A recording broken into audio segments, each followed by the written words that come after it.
Welcome to the Dark History Case.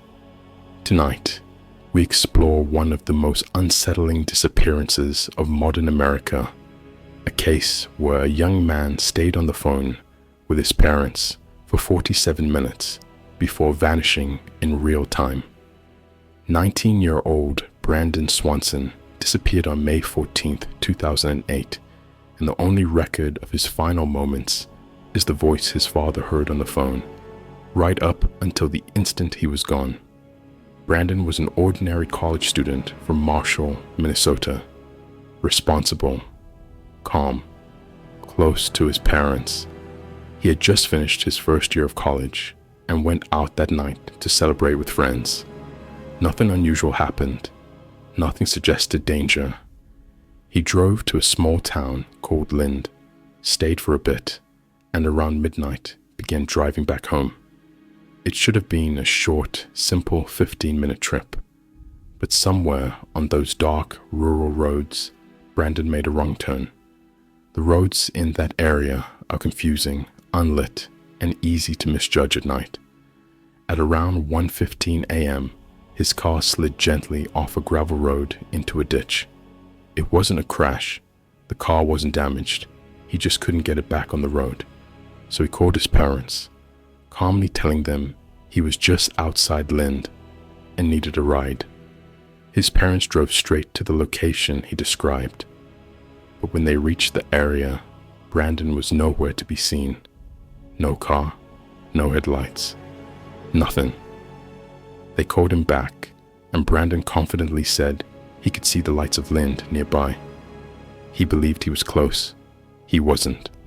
Brandon was miles away from where he thought he was, and this confusion became the foundation of the entire mystery. As his parents searched in circles, Brandon stayed on the phone with them. He sounded steady, alert, and frustrated that they couldn't find each other. He kept saying, "I can see the lights. I'm right here." But the lights he saw were not Lind. After several minutes of searching, Brandon gave up waiting in the ditch and told his parents he would start walking toward the lights he believed were town. His father stayed on the phone, guiding him through the darkness. Brandon walked along gravel roads, mentioning fences, fields, farm buildings, and the faint sound of water somewhere in the distance. He didn't sound scared or lost. He apologized multiple times for the trouble, and his father reassured him gently. They kept talking step by step, minute by minute, until 47 minutes had passed, and then the tone of Brandon's voice changed. He mentioned seeing a road turn ahead of him, and as he stepped forward, he suddenly said, "Oh, sure." A sharp noise followed, a stumble, a cry of pain or shock, and the call ended instantly. His father shouted his name, but there was nothing. No breathing, no footsteps, no rustling, just silence.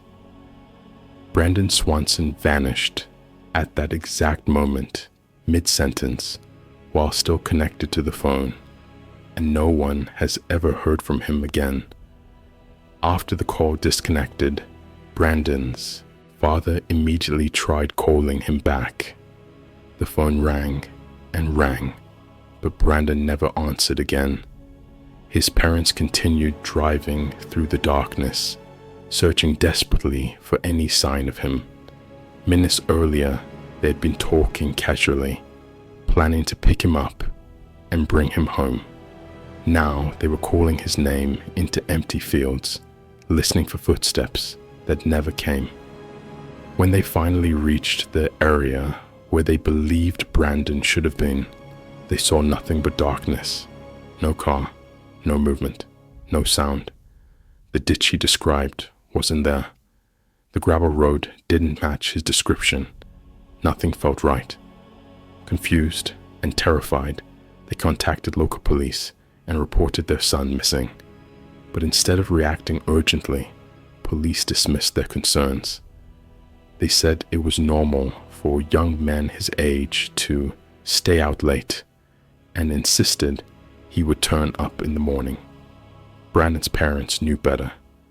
They knew the tone of his voice during that call, the sudden fear right before the line went dead, and the way he never ignored his phone. They insisted something was wrong, but for hours, no official search began. When the sun finally rose, authorities began looking for Brandon's car. It didn't take long to find it. Not near Lind like Brandon believed, but more than 20 miles away, near a tiny area called Taunton. This changed everything. Brandon wasn't slightly lost. He was in the completely opposite direction from where he thought he was. The town lights he saw that night weren't Lind.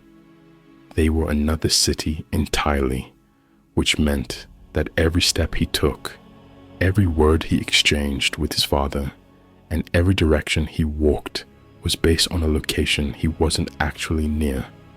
His mental map of the world around him was wrong, not because he was confused, because the darkness and isolated farmland roads were misleading in every direction.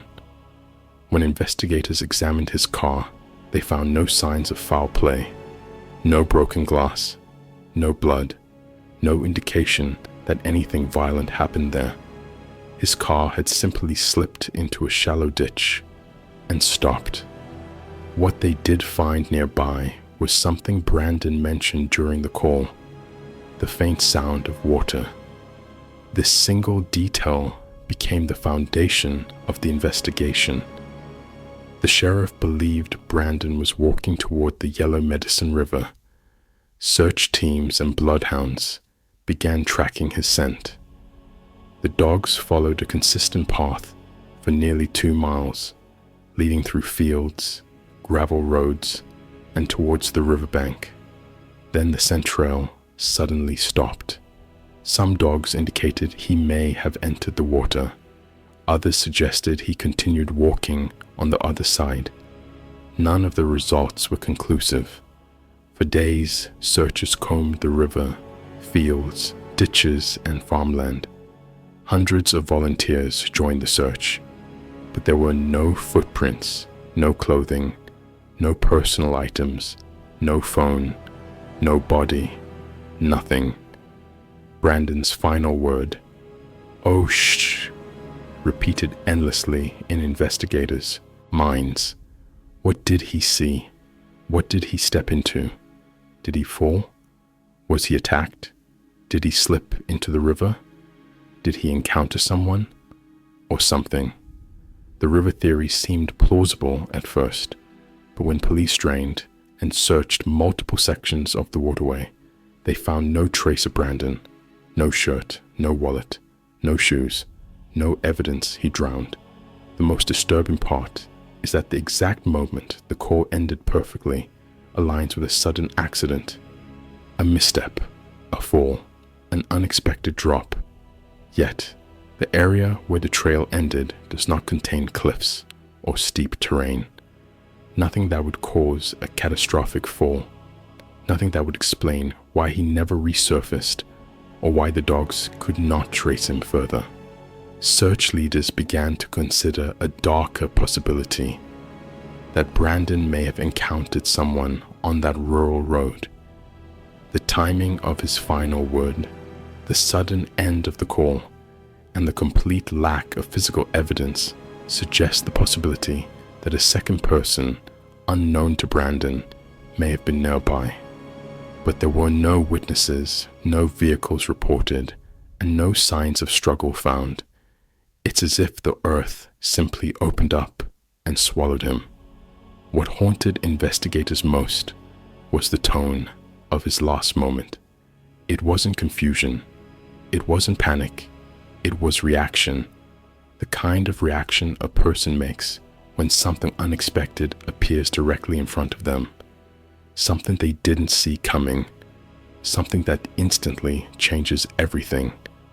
Despite one of the largest searches in Minnesota history, spanning years, thousands of acres, and every river, ditch, and field within miles, Brandon Swanson was never found.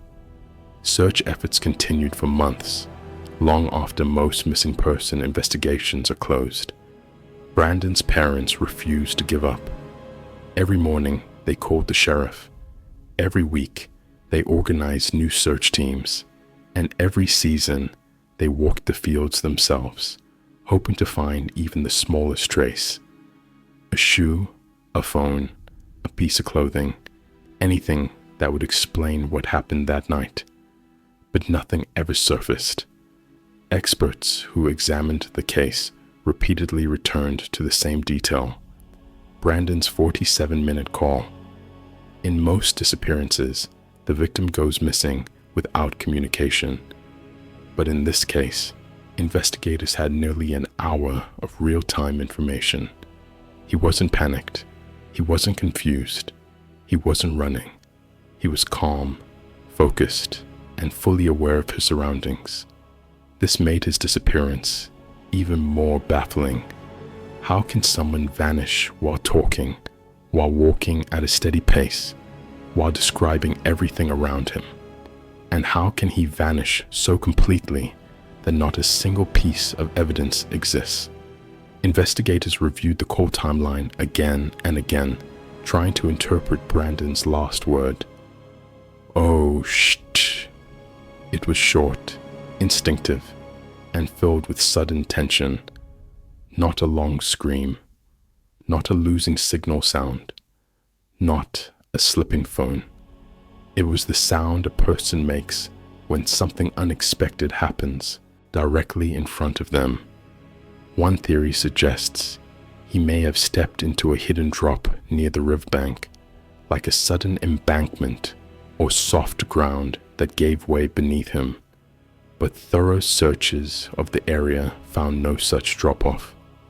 Nothing deep enough to cause a fatal fall.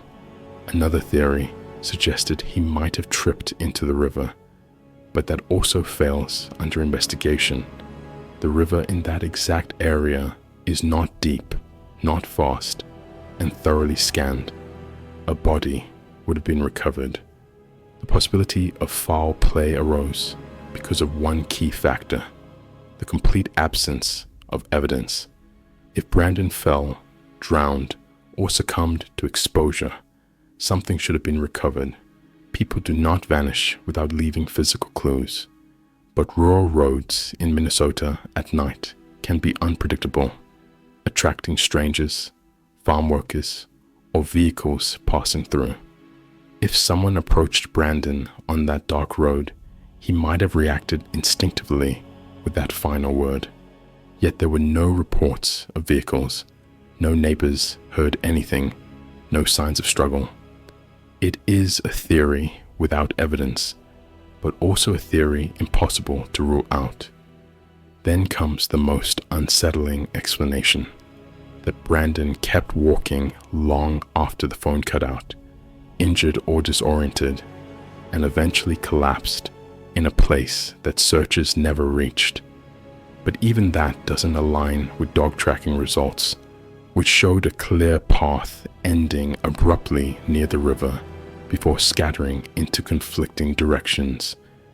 Experienced handlers said something felt off, as if the scent trail didn't fade gradually. It just stopped. That is not common in missing person searches. As years passed, the case gained national attention. Brandon's parents became advocates for change, pushing for a law requiring police to treat missing adult cases more urgently. Minnesota passed Brandon's Law, ensuring future families would never face the same delays. But the law brought them no answers. At every public interview, Brandon's father repeated the same line: "I heard my son's last moments, and I still don't know what happened to him." One of the darkest parts of this mystery is that the search areas were revisited across multiple seasons: spring, summer, fall, winter, each time exposing new ground, new vegetation patterns, and new access points. If Brandon had died outdoors, nature should have revealed something over time: bones, clothing, a fragment of the phone, but the land stayed silent, as if it refused to give anything back. Some investigators noticed another strange detail. Brandon never expressed fear or disorientation during the call. He always believed he knew where he was. He confidently described roads, fields, and lights in the distance, even though he was miles off from where he thought.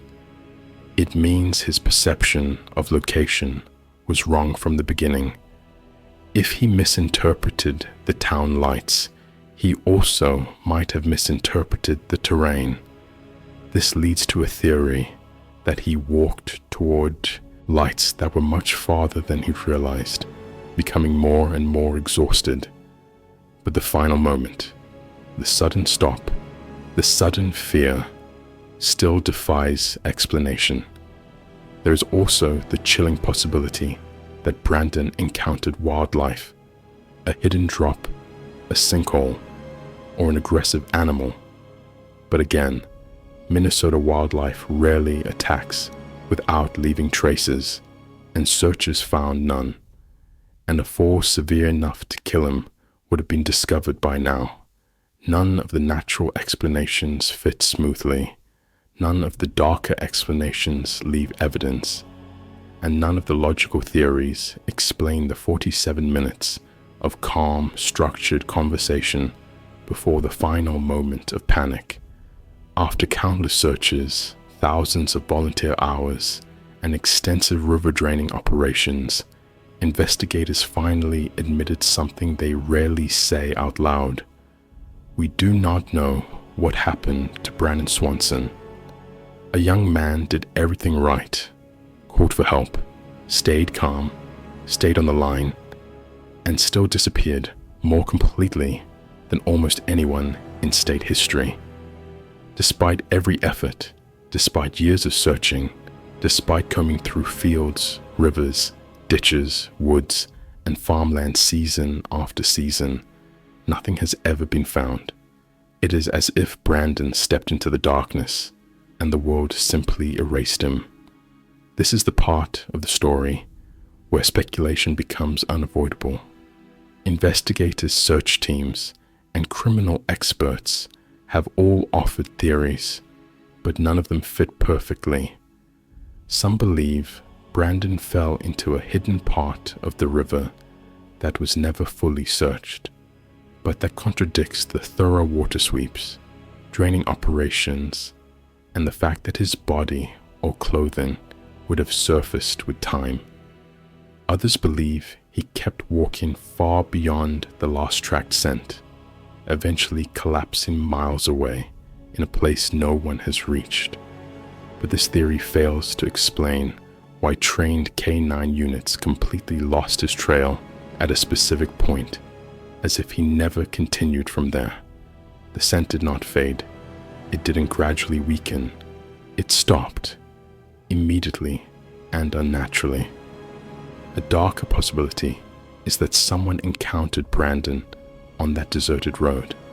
The timing of his final word, the suddenness of the noise, and the immediate end of the call suggest a direct, unexpected moment of fear.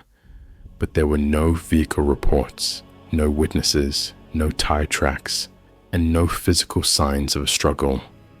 Rural roads at night can hide many things, but they cannot hide everything. If foul play occurred, there should have been something left behind. Disturbed soil, dropped belongings, a piece of clothing. Yet the area was clean and undisturbed. That silence, that absence, is what makes the possibility even more disturbing.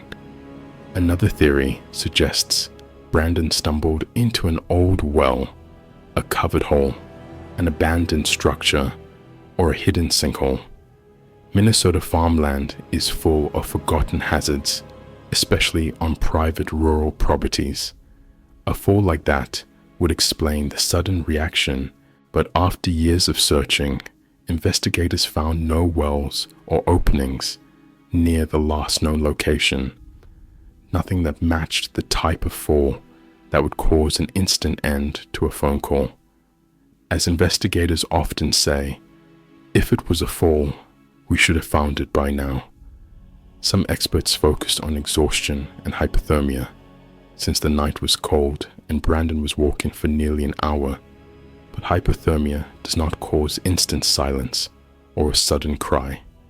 It leads to confusion, stumbling, slow deterioration, not a sharp, startled reaction. Brandon's voice through the entire call was coherent, alert, fully aware. There were no signs of drifting consciousness. He was not fading mentally. His last word was not the voice of someone slipping into hypothermia. It was the voice of someone who suddenly saw or felt something he did not expect. There's also the uncomfortable reality that rural America has its own dangers. A passing stranger, a lonely road, a single moment of being in the wrong place at the wrong time. But even foul play leaves evidence. Bodies are buried shallowly, items fall, footprints are left behind. You cannot erase a person entirely unless you know exactly what you're doing. And whoever might have encountered Brandon would have needed a level of precision that seems unlikely for a random roadside encounter. And yet, the truth remains. People do not vanish without a trace unless something unusual, something deeply unexpected happened. What haunts this case most is the normalcy of the call. For 47 minutes, Brandon was not running, not whispering, not hiding.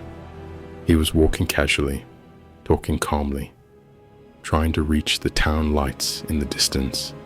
His father walked through that night with him, step by step, second by second, and the two of them believed they would see each other within minutes. The horrifying reality is that the last person to ever hear Brandon's voice was the man who tried to save him, and even he cannot explain what happened. In the years since his disappearance, the farmland has been plowed repeatedly, crops planted and harvested, fields flooded and dried, entire sections reshaped by weather and seasons. If Brandon had been somewhere exposed, nature would have revealed something. Bones, fabric, a phone, fragments of clothing, but nothing has surfaced. Not even a button, not even a shoelace. It's as if Brandon walked into the darkness, and the darkness consumed him. His parents still keep his phone active. They still wait for answers. They still believe someone, somewhere, knows something, even if they don't realize it yet. Brandon's father once said, "I heard my son's last moments. I heard the fear in his voice. And after all these years, I still don't know why." The disappearance of Brandon Swanson is not just a missing person case. It is a reminder that even in familiar places, even in modern times, even with a phone in your hand and your parents on the line, a person can simply vanish. The land remembers nothing. The night says nothing. And the silence that followed Brandon's final word is the same silence that surrounds the case today. Some mysteries end because the truth is found. Others end because there's nothing left to find. But the most haunting mysteries are the ones that feel like they should have answers, but never do. This is the dark history case, and this was the disappearance of Brandon Swanson, the boy who vanished while still on the phone.